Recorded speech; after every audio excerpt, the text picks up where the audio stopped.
Hello, I'm going to show you how to quickly get started using sculpting in Blender. Um, File new, usually we pick general. I'm going to say sculpting.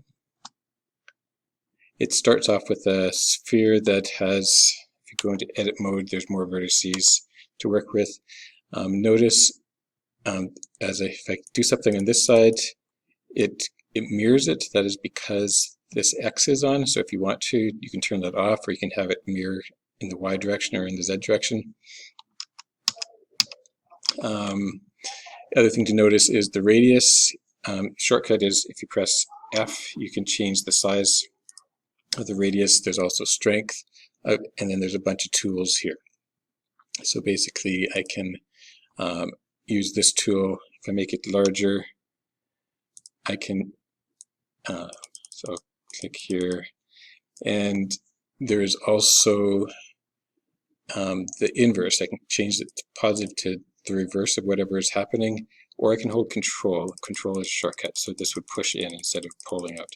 So I can, if I just click here, it pulls out, and if I control click, we'll push it in. One of these is for smooth.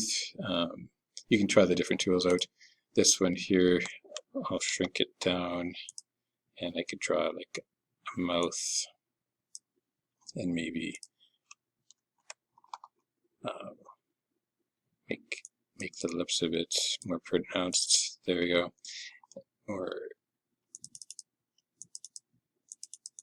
pushing in, and this one I could draw some eyes, and that is the idea.